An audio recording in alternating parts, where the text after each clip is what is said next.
नमस्कार, आपके साथ में रोहित कुमार। न्यूज फाउंडेशन देख रहे हैं आप। झारखंड की 2 राज्यसभा सीटों के लिए चुनाव होने हैं 18 तारीख को। लेकिन इन चुनावों से पहले आज जो कुछ हुआ है झारखंड में, वो आपके और मेरी याद से हमने पिछले कई सालों में कम से कम बीजेपी के अंदर तो नहीं ही देखा है।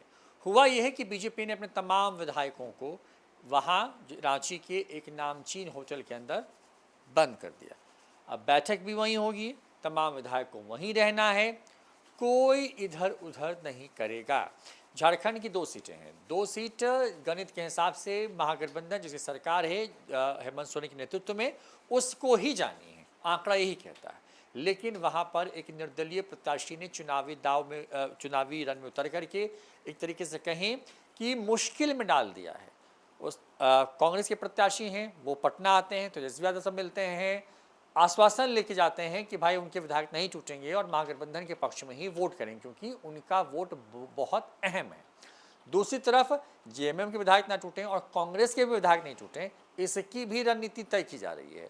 लेकिन दूसरी तरफ जिस व्यक्ति जो परिमल नाथवानी हैं, जिनको बीजेपी ने वहाँ पर समर्थन दे रखा है क्योंकि वो निर्दलीय प्रत्याशी के तौर पर मैदान में है, तो समर्थन दे रखा है, लिहाजा कई सालों के बाद आप कह सकते हैं, खास करके मोदी और शाह के इस युग के में आप ये मानिए कि ये उन चुनिंदा घटनाओं में है जब विधायकों को बीजेपी ने एक होटल के अंदर बंद कर दिया है।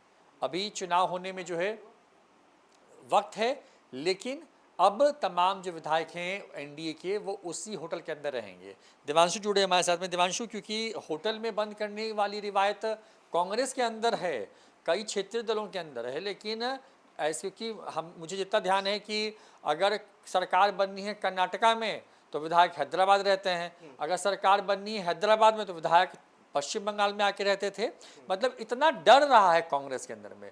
लेकिन बीजेपी के विधायक के अंदर ये डर क्यों है अपने विधायकों को लेकर के कि उनको भी एक होटल के अंदर जो है वो बंद रखना पड़ रहा है वोटिंग से पहले? देखिए, बीजेपी का डर दिख रहा है ना, जैसे कि आपने कहा ना इंटरव्यू में कि बीजेपी का डर क्यों है। हो सकता है दिखाने के लिए कि ये डर है, एक्चुअल में ये डर ना हो। देखिए, झारखंड पर हमने इससे पहले 4-5 वीडियोस जो हैं वो बनाए हैं रोहित, राज्यसभा चुनाव के लेकर। जो जो हमने कहा वो होता चला गया। लास्ट टाइम हमने कहा था कि हमें याद है कि परिमल नाथवानी जो हैं वो जीत जाएंगे ये राज्यसभा चुनाव। अभी भी हम कह रहे हैं। देखिए, ये रिवर्स लग रही है कि चीज़ें रिवर्स हो रही हैं क्या। मतलब कि डरना इंडिया अलायंस को चाहिए, महागठबंधन को चाहिए, डर बीजेपी रही है क्या? नहीं, ये फिल्म दिखाया जा रहा है। मतलब कहते हैं ना कि आप कह रहे हैं दिखाया जा रहा है। एनडीए ये दिखाने की कोशिश कर रही है कि देखिए हम जो हैं वो लगे हुए हैं अपने विधायकों को एकजुट करने में। ये बस एक दिखाया जा रहा है। देखिए, ये ऐसा है ना रोहित कि कभी कभी आपको जंग जीतने के लिए ना रणनीति ऐसी बनाई जाती है कि विरोधी खेमा जो है वो कुछ और समझे और चाल जो है वो कुछ और हो। देखिए, एग्जाम्पल के तौर पर नेपोलियन जो है वो फ्रांस के कभी राजा हुआ करते थे। उन्होंने एक लड़ाई लड़ी थी जैसे 2 दिसंबर 1805 में ये लड़ाई लड़ी जाई थी। और कहा जाता है इस वार को जो है ना हर मतलब कि मिलिट्री में जो है ये पढ़ाया जाता है कि देखिए किस तरीके से जंग जीता जाता है, हारी हुई बाजी जीती कैसी जाती है। ये आज भी एक प्राइम एग्जाम्पल। उसमें हुआ क्या था कि इस लड़ाई को जो है वो कहा जाता है कि ऑस्टर लिट्स कहा जाता है। उसमें कि जो विरोधी खेमा जो है वो ऊपर थे और जो नेपोलियन की सेना थी वो नीचे थी। ठीक है, अब ये टैक्टिस नेपोलियन ने अपनाया। उनकी सेना भी छोटी, वो तो 2 देश थे मिलकर लड़ रहे थे, इनकी सेना भी छोटी, कैसे जीता जाए। क्योंकि जब आप नीचे होते हैं और विरोधी ऊपर होता है तो ऊपर वाले के पास ऐसे भी एज हो जाता है। लेकिन जब वो देश बड़ा हो, 2-2 देश रूस और ऑस्ट्रिया मिलके फाइट करते नेपोलियन से, तो इसमें हुआ ये था कि नेपोलियन ने एक चाल चली कि उसने एक ऐसा इल्यूशन क्रिएट किया कि ऊपर में जो बैठा हुआ सब सिपाही थे उनको लगा कि ये जंग हार चुके हैं, ये जंग हार चुके हैं, मतलब हार चुके थे। लेकिन जैसे ही ऊपर वाले को लगा कि ये जंग हार चुके हैं, ऊपर से सेनाएं नीचे आती हैं और उसके बाद छुपे हुए सेना जो है वो युद्ध जीत जाते हैं। इनके पास सिपाही भी कम थे, उनके पास बड़ी फौज थी, लेकिन फिर भी ये जंग जीत जाते हैं। तो क्या ऐसा कुछ हो रहा है? ये एनडीए का टैक्टिस है? हमें तो लग रहा है कि एक जो है ना पूरे जो रियल जो चीज़ हो रही है, जो रियल हैपनिंग एनडीए में जो हो रहा है, उससे एक आप कह सकते हैं ना कि डिस्ट्रैक्ट करवाने के लिए होटल रेडिसन में जो है वो सारे विधायकों को बुलाया गया। कल मीटिंग हुई, देखिए कल बीजेपी कार्यालय में एनडीए की मीटिंग हुई, 7 विधायक जो हैं वो नहीं आए। उसके बाद ऐसा लगा ना कि हड़कंप समझ गया, 7 विधायक एनडीए के नहीं पहुंचे। देखिए स्क्रीन पर हम नाम भी चला रहे हैं रोहित कि ये 7 विधायक जो हैं वो नहीं पहुंचे हैं लेकिन 7 विधायक जो नहीं पहुंचे देवांशु, उसमें प्रकाश राम लातेहार की बीजेपी के विधायक, आलोक चौरसिया डाल्टनगंज से बीजेपी के विधायक, पूर्णिमा साहू जमशेदपुर पूर्वी की बीजेपी के विधायक, चंपई सोरेन सरायकेला से जो है बीजेपी के एमएलए, सरयू राय जमशेदपुर पश्चिम से जदयू के विधायक, रागिनी सिंह झरिया बीजेपी के विधायक और शत्रुघ्न महतो जो हैं बाघमारा जो सीट है वहाँ से विधायक हैं बीजेपी की। यानी कि इसमें जो 7 विधायक उसमें से 6 बीजेपी के और 1 जदयू के जो विधायक है सरयू राय, वो इस मीटिंग में नहीं आए। हाँ, ये कल नहीं आए थे। तो इसके बाद ये लगा कि ओ लगता है कि मामला एनडीए में खराब, कल नहीं आए कोई और कारण होगा। देखिए सरयू राय के ऐसे नेता के तौर पर देवांशु इतना मतलब ठीक है आप कह रहे हैं कि कोई और कारण होगा, लेकिन इस तरह का चुनाव हो जहाँ पे मार काट वाली स्थिति आ मतलब अगर मैं इस्तेमाल करूँ शब्द तो है, वहाँ पर एनडीए की पहले से घोषित मीटिंग थी, उसमें 7 विधायक, देखिए 1-2 नंबर समझ में आता है, बिहार में 2 विधायक, 1 विधायक तेजस्वी के और 2 कांग्रेस के, 3 विधायक नहीं आए और राज्यसभा की सीट चली गई एनडीए के पास। तो मतलब आपके 7 विधायक गायब हैं। तो मतलब क्या, क्योंकि बीजेपी का एक वर्क कल्चर भी नहीं है कि वहाँ पे आला कमान कोई मीटिंग ली और उसमें वो पार्टी के नेता नहीं पहुँच पाए।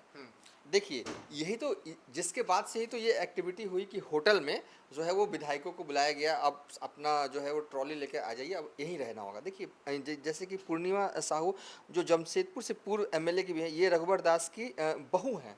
इनका तो सोचना भी कि मतलब ये वैसे एब्सेंस पल दिखाएंगे, ठीक है। अब इसमें सरयू राय जो कि जदयू के एमएलए हैं, ये एक ऐसे नेता के तौर पे है ना, मतलब कि ईमानदार, इनकी इस तरह की छवि रही ना, अगर इन्होंने कह दिया ना तो कह दिया, इन्होंने कह दिया है कि एनडीए को वोट करेंगे तो एनडीए को वोट करेंगे।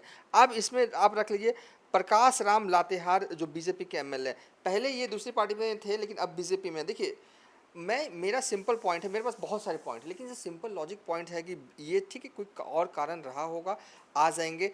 ये पॉइंट ये है ना कि देखिए बीजेपी के विधायक नहीं आए, क्या वो नाराज़ हैं, क्या वो क्रॉस वोटिंग करेंगे? आज की तारीख में ये सवाल कि बीजेपी के एमएलए ये सोच भी नहीं सकते हैं किसी राज्य में कि कांग्रेस के खेमे में की तरफ जो है वो वोट कर दें। इसलिए कौन बचाएगा इनको बाद में? मतलब कि जो आरोप विपक्ष लगाता है कि ईडी और सीबीआई वाला, अगर वो सच हो गया तो हेमंत सोरेन तो बचाने वाले नहीं रहे, क्या कर लेंगे? खुद भी नहीं बच पाए, खुद भी नहीं बच, खुद जेल खाना पड़ गया। तो ये एक ऐसा है ना रोहित कि मतलब हो सकता है कुछ अंदर चल रहा होगा, लेकिन 7 विधायक नहीं आए, इसका मतलब ये नहीं कि वोटिंग के दिन वो ना आए। हाँ, इसमें एक नाम जो सरप्राइजिंग था कि चंपई सोरेन क्या करते हैं। हो सकता है कि थोड़ा होता है ना, थोड़े सीनियर हैं, थोड़े मान मनोबल थोड़े, क्योंकि ये एक ऐसा वक्त भी है राज्यसभा चुनाव के बहाने की जो बीजेपी विधायक की कुछ डिमांड्स हो ना, तो इस वक्त वो पूरी करवाई जा सकती है। हालांकि हमारा आपकी बातों को सुन लेगा, मतलब कि डिमांड वैसे ही होना चाहिए जो कि फुलफिल की जाए। जैसे कि एक बच्चा है, उससे कुछ कहा जाए कि क्या चाहिए तो वो कह दे कि 10 करोड़ पैसे की बात नहीं, मतलब कुछ कोई मतलब बड़ा डिमांड नहीं होनी चाहिए, जो मतलब होता है ना कि आप बार्गेन कर सकते हो सकता है कि इसमें से 1-2 लोग इसलिए नहीं आए कि वो थोड़ा बार्गेन करना चाहते हो। बार्गेन करने में क्या खराबी है? बार्गेन तो सब लोग कहते हैं, ये तो मतलब कि हर हिंदुस्तानी, क्योंकि मतलब कि एक तरह के डेली दिनचर्या का हिस्सा है। हम सब्जी भी लेने जाते हैं तो बार्गेन करते हैं, हर लोग करता है। हो सकता है कि बार्गेन के चलते थोड़ा नखरा दिखा रहे होंगे, अरे हम तो वोट करेंगे, इसके अलावा कुछ मिल जाए।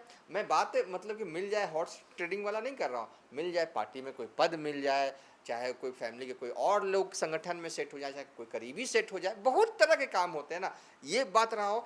अब हम इससे आगे चलते हैं। देखिए 7 लोगों में पूर्णिमा साहू आज आई थी, और इसके अलावा सरयू राय बीमार, पहले पूर्व निर्धारित कार्यक्रम के चलते नहीं आ पाए थे, और इनका भी कार्यक्रम लगभग सभी विधायकों की तरफ से ये सफाई भी लमसम आ गया है कि क्यों नहीं पहुंच पाए। ठीक है, आज जो होटल में हुआ, मेरा ये कहना है कि एक तरह से इल्यूशन है, दिखाया जा रहा है कि एनडीए में सब कुछ एकदम टेंशन वाली स्थिति है, 18 जून को कुछ भी हो सकता है। वो बेफिक्र हो जाए, मतलब जो तनाव में है फिलहाल वो बेफिक्र हो जाए और ये जीत जाए।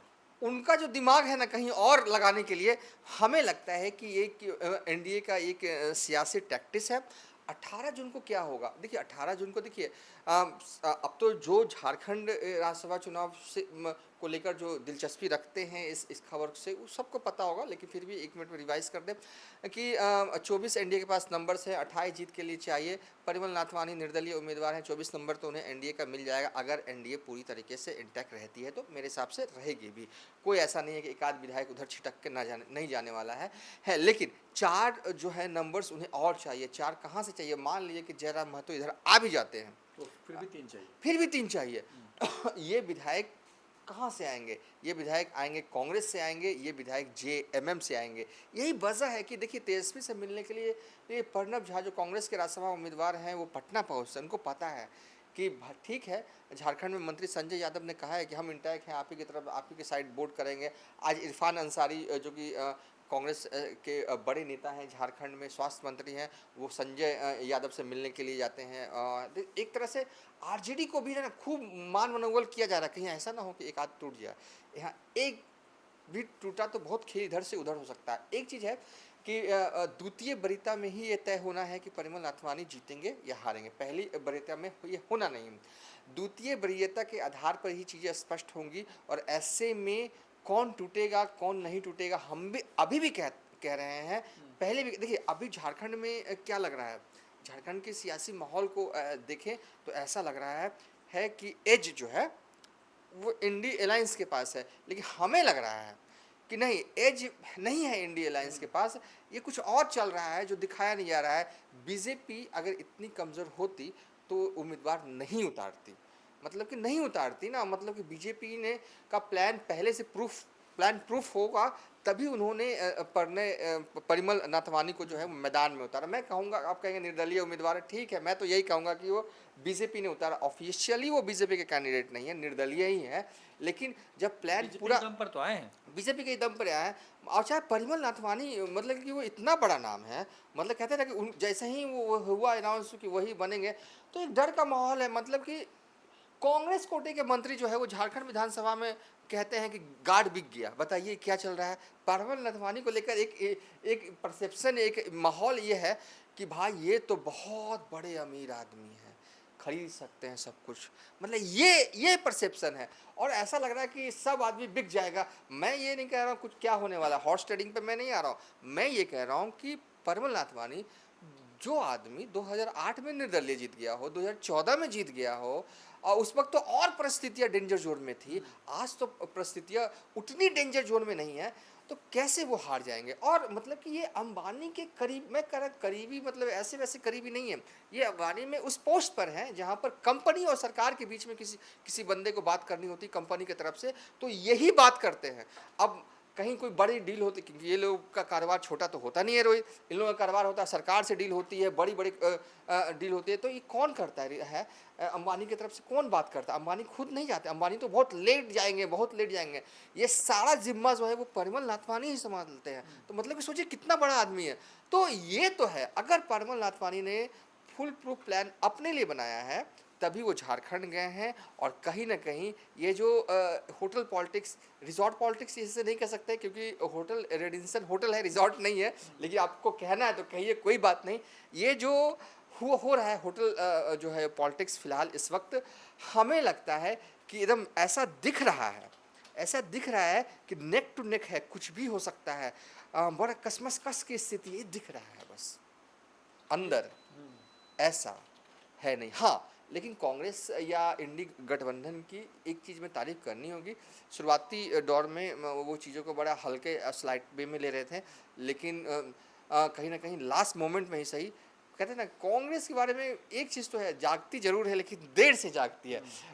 और अब जो है वो पूरी कोशिश कर रहे हैं कि यहाँ से परिमल नाथवानी को न जीतने दिया जाए, इसलिए तो तेजस्वी से मिलने आ गए। नहीं तो ऐसा उनका तेवर वो नहीं है कांग्रेस का कि पटना पहुंच जाए रांची से, फिर चार्टर प्लेन से तुरंत रात में ही रांची निकल जाए। तो कहीं ना कहीं लास्ट मोमेंट पे ही सही जो है वो अच्छी बल्लेबाजी करने की कोशिश जो है वो कांग्रेस की तरफ से की जा रही है।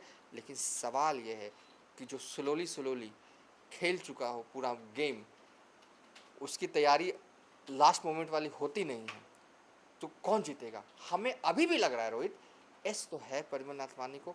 होगा क्या द्वितीय वरीयता के आधार पर 18 जून को क्लियर हो जाएगी पिक्चर पूरी तरीके से। लेकिन हाँ, झारखंड में एक तरह से है, अगर परिमल नाथवानी जीतते हैं तो जल्द ही सीएम हेमंत सोरेन की कुर्सी खतरे में पड़ जाएगी, क्योंकि जो दल या जो गठबंधन अगर आपके 3-4 विधायकों को तोड़ ले तो और भी तोड़ सकता है, कोई बड़ी बात नहीं है। और बगल के ही राज्य झारखंड से देख लीजिए ना, क्या तोड़फोड़ तबाही मची हुई है। ऐसी आंधी टीएमसी की, पता ही नहीं है, टीएमसी अब नाम ही रह जाए, ममता बनर्जी कहीं कोई और पार्टी में न शिफ्ट करवा दिया जाए, मतलब कुछ भी हो सकता है। और हेमंत सोरेन भी इस बात को जानते हैं कि बीजेपी कितनी बड़ी है।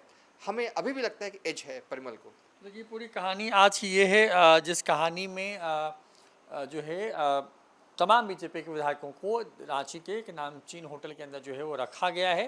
कल मीटिंग थी, 7 लोग नहीं आए थे, अलग अलग कारण दिए इन तमाम लोगों ने, लेकिन बीजेपी को भी लग रहा है कि नहीं, अगर तमाम लोगों को नहीं रखा गया साथ में तो कहीं गेम उल्टा ना पड़ जाए। हालांकि परिमल नाथवानी को लेकर के देवांशु यही कह रहे हैं कि जो इनपुट है वहाँ पर कि उन्होंने पहले फिगर का जुगाड़ किया अपने लिए, यानी कि 4 विधायक जो उनको चाहिए थे उसका जुगाड़ किया, और जुगाड़ करने के बाद उन्होंने नॉमिनेशन किया है, तभी वो इस मैदान में हैं और वो जीत को लेकर के आश्वस्त है। हालांकि क्या होगा ये तय होगा 18 तारीख को, जब वहाँ पर तमाम सीटों, दो सीटें हैं उसके लिए वोटिंग होगी, और वोटिंग में कौन जीतता है, क्या सीधे सीधे मुकाबला होता है या फिर द्वितीय वरीयता का सहारा लिया जाता है, इन तमाम चीज़ों पर नज़र बंदी रहेगी। फिलहाल इतना ही, आप देखते रहिए न्यूज़4 नेशन। नमस्कार।